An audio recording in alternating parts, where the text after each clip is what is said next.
Welcome to the Virtual Manager podcast. My name's Anna Russell. I'm an artist manager and founder of The Virtual Manager. Throughout my career, I've developed and managed several music artists from new unsigned acts right through to globally successful ones. This podcast is for all unmanaged or independent music artists who want to start, build, or grow a successful, sustainable music career.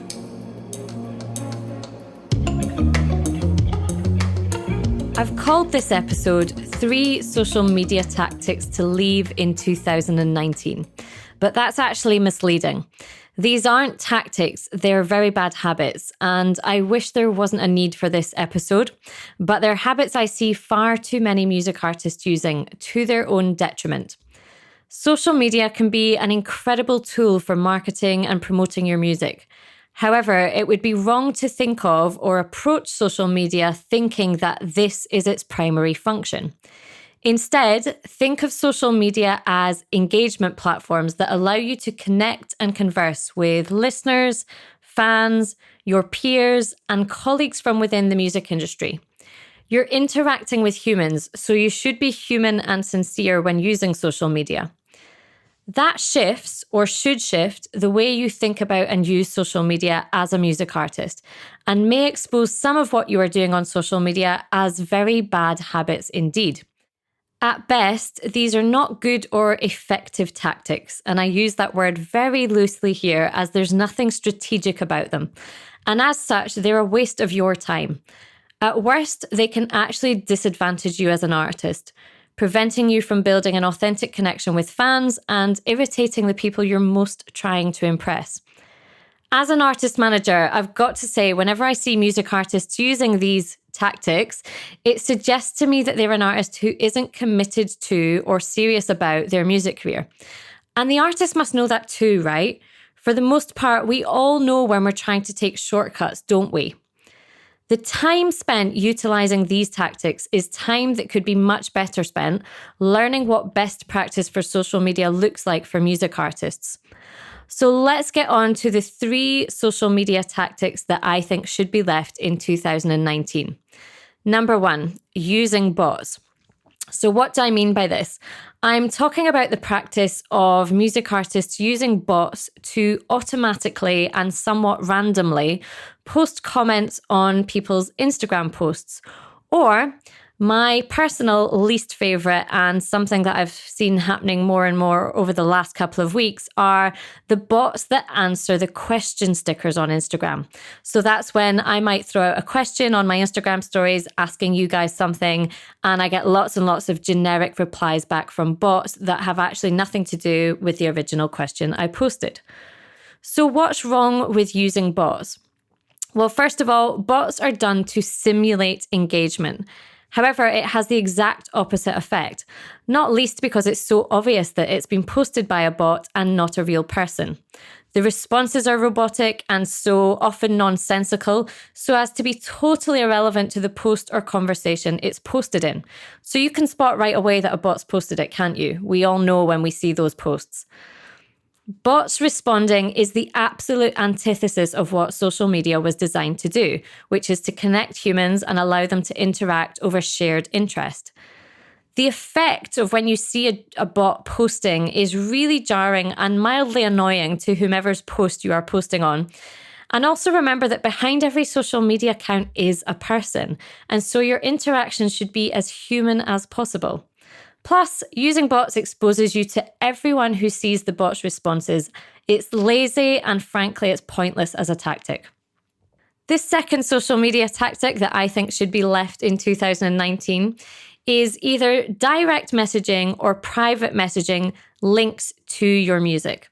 So this is when you get inside somebody's inbox on a social media account and you just post a link to your music.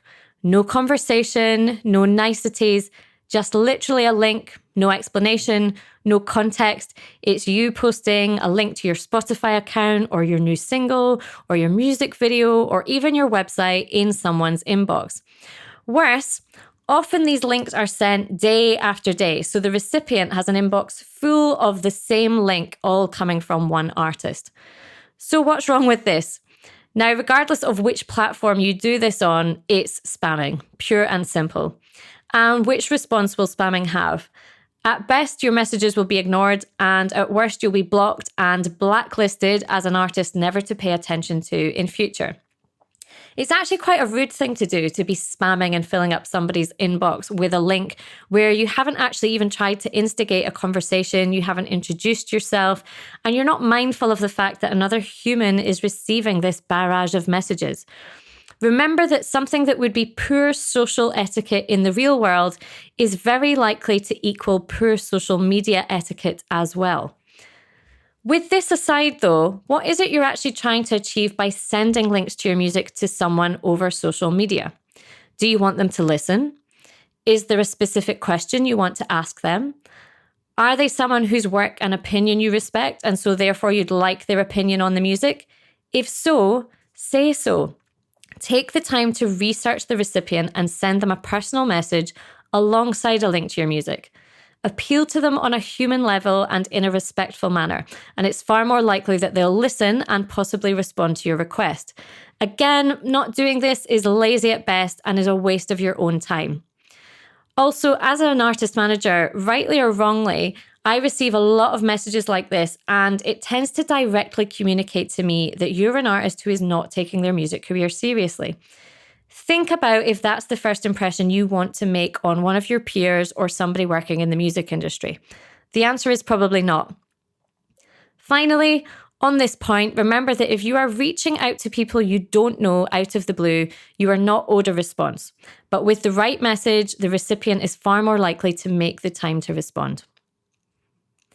The third social media tactic that I would like to see left in 2019 is asking music industry professionals to share your music on their social media. So what do I mean by this? Well, this is when you cold call, or in this case, cold message, music industry personnel whom you don't know on social media, asking them to share your music on your social media profile, or asking them to like or comment or subscribe when you've had no prior communication or even knowledge of this artist's existence. And what's wrong with this? Well, first of all, it's often done as soon as that person has followed you on a social media platform, which really is the equivalent of asking for a favor from a perfect stranger. So I might follow you on social media and immediately I get a message from you asking me to share your new single or your new video on my social media platform. Now, this really is too big an ask from someone, whether they're a fan or somebody working in the music industry, who has only just begun following you. They might have just discovered you that minute. What is their incentive to then promote a piece of music or a new video or some type of content of yours? Why are they going to do that straight off the bat when you don't have any sort of prior relationship with them? If I share an artist's music on my social media, it's because they're an artist I manage, or they're a client I work with, or they're a friend I'd like to support, and/or I'm a huge fan of that artist and I've decided to share their song with others because I feel moved to do so. And that's what music or any type of art is all about. It moves us or resonates with us in some way, and we want other people to share that experience, and so we share it. People will only really share your music on their social media when they're loyal, tangible fans.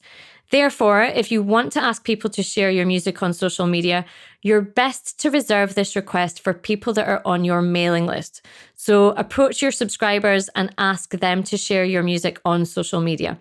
These are the people whom you know are already fully invested in you as an artist. Them and perhaps your friends and family. So have you ever used or been tempted to try any of these tactics? If so, I urge you to reconsider. Not only are they bad etiquette, they're also completely ineffective. So don't undermine your own music and talent by using them. These are 3 social media bad habits rather than tactics that really should be left in 2019. That's it for this week's episode, but I will be back next Tuesday with another episode of the Virtual Manager podcast. Join me then. Thank you for listening to this episode of the Virtual Manager podcast.